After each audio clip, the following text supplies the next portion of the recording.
Hello বন্ধুরা, আজকে চলে আসলাম ইউরোপের আড্ডায়, পোল্যান্ডের জমকোভিচ সংস্কৃত শহর থেকে। আজকে আমরা আপনাদের সাথে পরিচয় করিয়ে দিব আমাদের পুরাতন ভাই, যিনি জর্ডান থেকে পোল্যান্ডে আসছেন, আলমগীর ভাই। আসসালামু আলাইকুম আলমগীর ভাই, কেমন আছেন? আসসালামু আলাইকুম রাহমাতুল্লাহ। কেমন আছেন ভাই? জি ভাই, আমি আলহামদুলিল্লাহ ভালো আছি। আচ্ছা ভাই, আপনার কাছে আমার কিছু প্রশ্ন ছিল। জি ভাই, আপনার কাছে আজকে আসছি আমরা। প্রথম প্রশ্ন হচ্ছে, আপনি কোথা থেকে আসছেন? আমি ভাই জর্ডানে ছিলাম, জর্ডান থেকে আমি অ্যাপ্লাই করে আমি পোল্যান্ডে আসছি। আচ্ছা, ঠিক আছে। তো পোল্যান্ড থেকে আপনি ওয়ার্ক পারমিট ভিসায় আসছিলেন না আপনি স্টুডেন্ট ভিসায় আসছিলেন? ওয়ার্ক পারমিট ভিসায় আসছি। আচ্ছা, ঠিক আছে। তখন আপনি পোল্যান্ডে ওয়ার্ক পারমিট ভিসায় আসছেন, এখন আপনি পোল্যান্ডে কর্মরত আছেন। জি। আপনি পোল্যান্ডের কোন দোকানে কাজ করতেছেন এখন? আমি পোল্যান্ডের মোস্তফা কাবাবে কাজ করতেছি। আচ্ছা ভাই, আপনি আমাকে বলেন তো, পোল্যান্ডে আমি সাধারণত সবাইকেই দেখছি, আমাদের বাংলাদেশি ভাইয়েরা যারা আছে পোল্যান্ডে, সবাইকে দেখছি যে পোল্যান্ডে শুধু কেবাবের দোকানে কাজ করে। জি। অন্যান্য কোনো সেক্টরে কি বাংলাদেশি ভাইয়েরা কি কাজ করে? সেই সম্পর্কে কি আপনার কোনো ধারণা, আইডিয়া আছে কিনা? ভাই অন্যান্য সেক্টরে কাজ করে, কিন্তু আসলে ইউরোপের বিষয়টা হচ্ছে অন্যরকম। বিষয়টা হলো যে কোম্পানিতে যখন যারা কাজ করে, কোম্পানির বিষয়টা মনে করেন যে অন্যদিকে ধরবে। তো যেটা বলতে চাইছি, আপনার কাবার সবাই কাজ করতে গেলে, কাজ করলে একটু সুযোগ সুবিধা ভালো, বা কাজকর্ম শিখতে পারলে, বা সুযোগ সুবিধা ভাই একটু দয়া করে বলবেন আমার ভিউয়ার্সদের জন্য। সুযোগ সুবিধা কেমন ভালো, যদি একটা ভালো কোম্পানিতে কাজ করতে পারেন, বা যেমন মোস্তফা কাবাব, নূর কাবাবে যদি কাজ করতে পারেন, হয়তো দেখা গেছে যদি আপনি ভালো স্যাটিসফাই দেখাইতে পারেন, হয়তো দেখা গেছে ভবিষ্যতে আপনার লাইফের জন্য একটা ভালো পার্টনারশিপ তারা দোকান দিয়ে দেয়, তো ভালো আপনার জন্য স্যাটিসফাই। আমার আরেকটা প্রশ্ন, যে পলিশ কোম্পানিতে যারা জব করে, তারা কি কোনো সুযোগ সুবিধা পায় না? জি পাইলেও তাদের লাইফের জন্য এটা স্যাটিসফাই না। কারণ তাদের লাইফের জন্য কি জন্য স্যাটিসফাই না, হয়তো দেখা গেছে কাট করে দেয় কিন্তু লং টাইম সময় নেয়। আর আরেক কথা হইছে, লাইফের জন্য এটা স্যাটিসফাই না। আমি মনে করি বেতন ঠিকই দেয়, এটা কোনো সমস্যা নাই, কিন্তু আপনি ভালো আছেন, কেবাবের দোকানে কাজ করে আপনি ভালো আছেন? জি আলহামদুলিল্লাহ, আমি ভালো। আপনার কর্তব্যবোধ আছে? জি আলহামদুলিল্লাহ। মাশাআল্লাহ, আলহামদুলিল্লাহ, খুবই ভালো লাগলো। আমাদের বাংলাদেশি ভাই আলমগীর ভাই এখানে উনি কর্মরত আছেন, সেটা দেখে খুব ভালো লাগছে। উনাকে দেখলে উনার ফেসই বলে দিচ্ছে উনি এখানে খুব সুন্দর ভালো ভাবে আছেন, কর্তব্যবোধ হয়ে গেছে, পোল্যান্ডের রেসিডেন্স হয়ে গেছে। এখন তো ভাই আপনি ইউরোপে শুধু ফ্লাই করবেন, শুধু বেড়াবেন আর ঘুরাবেন। জি না ভাই, ঘুরার ইচ্ছা নাই, তবে সামনে একটা কিছু আশা ভরসা আছে, এটাই।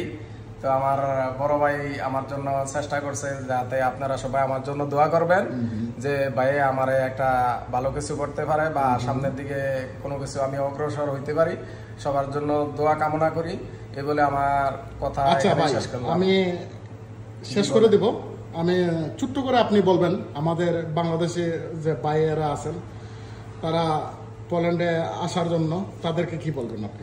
ভাই তাদের জন্য, বাংলাদেশি ভাইদের জন্য একটাই কথা বলি, যে আসলে কথাটা হলো যে এই যে দেখেন, আপনারা যেদিকেই যান, আপনারা সঠিক পর্যায়ে যান, বা অন্যান্য প্রতারণার ভিতরে পড়েন না।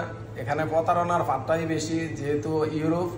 আর যদি ভালো কোনো ওয়ে পান, আপনারা যদি অ্যাপ্লাই করে আসতে পারেন, অবশ্যই ওয়ার্ক পারমিট ভিসা আসবেন, স্টুডেন্ট ভিসা নিয়ে না আসা। তো আশা করি যদি আসেন আপনারা স্যাটিসফাই, কোনো সমস্যা নাই। ইউরোপ পোল্যান্ড অনেক অনেক বেস্ট ভালো, আমার কাছে অনেক স্যাটিসফাই। যদি বাংলাদেশি বাইরে পোল্যান্ডে আসে, সেক্ষেত্রে আসলে যদি আপনার সাথে যোগাযোগ করতে চায়, তাহলে কি পারবে? ভাই যোগাযোগ করতে পারবেন, তবে একটা কথাই বলি, এই যে ইউটিউব চ্যানেলটার ভিতরে আপনার এই ভিডিওটা দেওয়া হবে, এই ইউটিউব চ্যানেলটা আপনারা সাবস্ক্রাইব করবেন। চ্যানেলের নাম হলো রুবেল পাল পোল্যান্ড। তো এটা সাবস্ক্রাইব করে তাকে কমেন্ট করবেন। আশা করি উনি অতি দ্রুত আপনাদের কমেন্টের উত্তর দেওয়ার চেষ্টা করবে। আর চ্যানেলটা সাবস্ক্রাইব করে তার পাশে থাকবেন, আশা করি উপকৃত হবে আপনাদের। আর সে আপনাদেরকে সুপরামর্শ দেবে, কখনো আপনাদেরকে খারাপ বা আপনারা যাতে প্রতারণার ভিতরে পড়েন এরকম কোনো পরামর্শ দিবে না। এটাই ভাই। ঠিক আছে আলমগীর ভাই, অসংখ্য ধন্যবাদ আপনার সুন্দর বক্তব্যের জন্য। আপনি আপনাকেও ধন্যবাদ, আপনাকেও অসংখ্য ধন্যবাদ। আমি সামনে বেশি কথা বলতে পারি না, যাই হোক যেটুকু বলছি, আমার কথায় যদি ভুল ত্রুটি হয়ে থাকে সবাই ক্ষমা চোখে দেখবেন। আসসালামু আলাইকুম। ওকে, প্রিয় ভিউয়ার্স, আপনাদের সবাইকে অসংখ্য ধন্যবাদ সুন্দর করে ভিডিওটি দেখার জন্য। আর আমাদের ভাই কিন্তু উনি কিন্তু পোল্যান্ডে ভালো একটা অবস্থানে আছেন, হ্যাঁ, সেটাকে ওনাকে দেখলে বোঝা যায়। বাংলাদেশে বাইরেরা সাধারণত যারা পোল্যান্ডে আসেন সবাই এই সেক্টরে কাজ করতে হয়, কেবাব সেক্টরে কাজ করতে হয়। আমি আপনাকে ছোট্ট করে একটু দেখিয়ে দিব, একটু পরিচয় করে দিব। এই মাংসটির নাম হচ্ছে চিকেন, যেটাকে আমরা পলিশ ভাষায় কুরচাক বলি।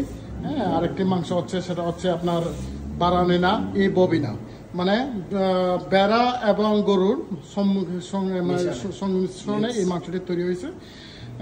এখানে হচ্ছে আপনার এই যে ফ্রেঞ্চ ফ্রাই, এখানে আমরা সাধারণত মাংস রাখি, এটা রাখি। এগুলো হচ্ছে আমাদের ভেজিটেবলস, এটা হচ্ছে আমাদের কাউন্টার। ঠিক আছে, আলমগীর ভাইকে অসংখ্য ধন্যবাদ। আপনি ভালো থাকবেন, আপনার সুস্বাস্থ্য দীর্ঘায়ু কামনা করি। সবাইকে নমস্কার, ভালো থাকবেন।